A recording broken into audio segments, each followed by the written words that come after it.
Shri M K Haridas, ഉത്തരത്തിലുള്ളത് എടുക്കുകയും വേണം, കഷ്ടത്തിലുള്ളത് പോകാനും പാടില്ല. പിണറായിയുടെ അവസ്ഥ ഇപ്പോൾ അങ്ങനെയല്ലേ?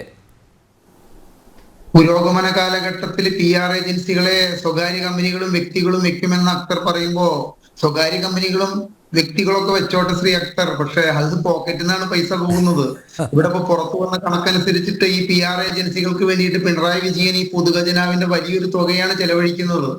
പിന്നെ ശ്രീ നിയാസ് ഇവിടെ പറഞ്ഞു കമ്മ്യൂണിസ്റ്റ് മാനിഫെസ്റ്റോ പ്രകാരമല്ല. കമ്മ്യൂണിസ്റ്റ് മാനിഫെസ്റ്റോ എന്നൊക്കെ പറഞ്ഞ പ്രത്യയശാസ്ത്രം, എഴുതി വെക്കപ്പെട്ട പ്രത്യയശാസ്ത്രമൊക്കെ മറന്നുകൊണ്ടുള്ള കാലഘട്ടം എത്രത്തോളം കഴിഞ്ഞു ശ്രീ നിയാസ്? എന്നിട്ടാണോ ഇപ്പൊ ഈ പ്രത്യയശാസ്ത്രത്തെ പറ്റി പറയുന്നത്?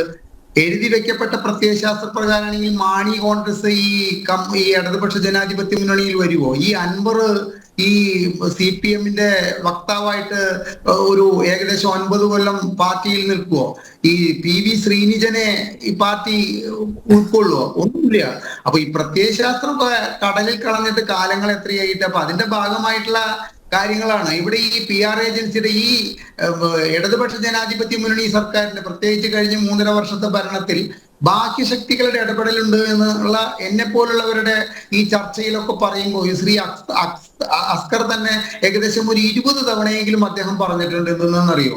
MK ഹരിദാസ് 2 സെന്റിമീറ്റർ മഴ അധികം പെയ്തു കഴിഞ്ഞാൽ അത് പിണറായി വിജയന്റെ കഴിവുകേടാണെന്ന് പറയുന്ന വ്യക്തിയാണ്. അത്തരക്കാർ ഇങ്ങനെയുള്ള കാര്യങ്ങൾ പറയുമ്പോൾ അതിനെ ശ്രദ്ധിക്കേണ്ടെന്ന് പറഞ്ഞിട്ടുണ്ട്.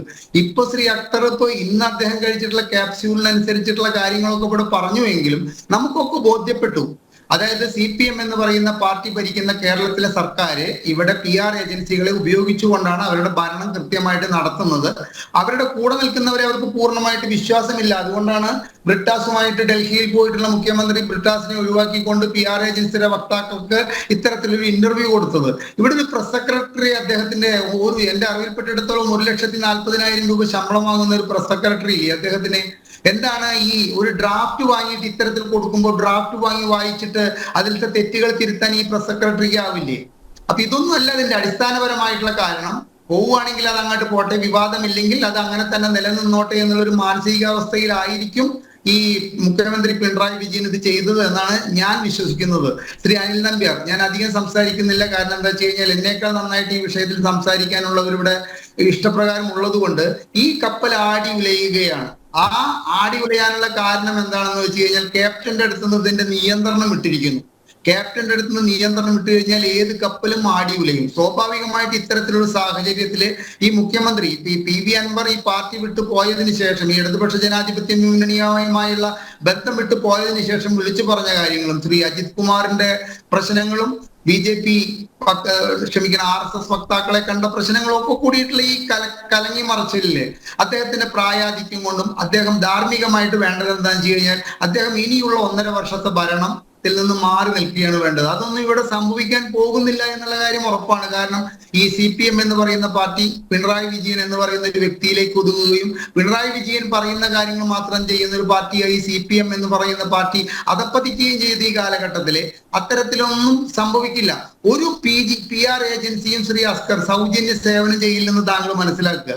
സൗജന്യ സേവനം ചെയ്യാത്തവർക്ക് നമ്മുടെ ഖജനാവിൽ നിന്നാണ് ഇത്തരം കാര്യങ്ങൾക്കായിട്ട് പൈസ കൊടുക്കുന്നത്. ഞങ്ങളെ പോലുള്ളവർക്ക്, ഇപ്പൊ എന്നെ പോലുള്ള സാധാരണക്കാർ ഇവിടെ സംസാരിച്ച ഒരു വ്യക്തികളെ അത് പക്ഷെ ബാധിക്കാൻ പോകുന്നില്ല. ഞങ്ങൾക്ക് അതാണ് പ്രശ്നം.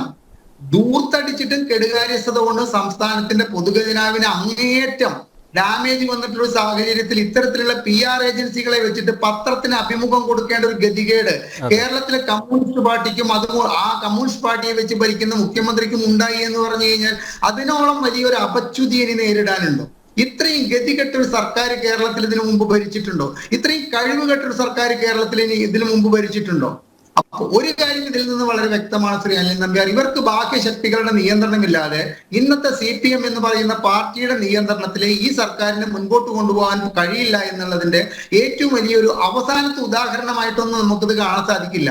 പിന്നെ മുഖ്യമന്ത്രിയുടെ വാക്ക് മാറല് കാരണം പത്രക്കാരോട് ചൂടായി എന്തെന്ന് പറഞ്ഞിട്ട് ഞങ്ങൾക്ക് PR ഏജൻസിയുടെ ഒരു ആവശ്യവുമില്ല, നിങ്ങളെ പോലെ ചെകിട്ടിലെ ബ്ലൂടൂത്ത് വെച്ചിട്ട് അപ്പോൾ പറയുന്ന കാര്യങ്ങൾ പറയേണ്ട ഒരു ആവശ്യവുമില്ല. ഈ മുഖ്യമന്ത്രി പറഞ്ഞിട്ടുള്ള കാര്യത്തിന് എന്തിനാണ് ഒരു വ്യവസ്ഥ ഉണ്ടായിരിക്കുന്നത്? അദ്ദേഹത്തിന്റെ മുല്ലപ്പെരിയാറിനെ കുറിച്ചിട്ടുള്ള അദ്ദേഹം പ്രതിപക്ഷ നേതാവായിരിക്കുന്ന സമയത്ത്, പ്രതിപക്ഷത്തിരിക്കുന്ന സമയത്ത്, അല്ലെങ്കിൽ ഇവിടെ ഐക്യജനാധിപത്യ മുന്നണി ഭരിക്കുന്ന സമയത്തുള്ള അദ്ദേഹത്തിന്റെ പ്രസംഗങ്ങൾ ഇപ്പോ നമ്മുടെ സമൂഹ മാധ്യമത്തിൽ കറങ്ങി നടക്കുന്നില്ല. അന്ന് മുല്ലപ്പെരിയാർ വളരെ ദുർബലമായിരുന്നു. ഇപ്പൊ മുല്ലപ്പെരിയാർ ഒരു ദുർബലവുമല്ല എന്നാണ് പറയുന്നത്. വിലക്കയറ്റം എന്ന് പറയുന്നതിനെ കുറിച്ചിട്ട് നിങ്ങൾക്ക് ബോധമില്ലേ? നിങ്ങളൊന്നും അരിഭക്ഷണം കഴിക്കുന്നവരല്ലേ എന്ന് വിലപിച്ച മുഖ്യമന്ത്രി അധികാരത്തിൽ കയറിയിട്ട് 16 രൂപ സാധാരണക്കാരന്റെ അരിക്ക് വില കൂടിയിട്ടുള്ളതിനും അദ്ദേഹത്തിന് ഉത്തരമില്ല.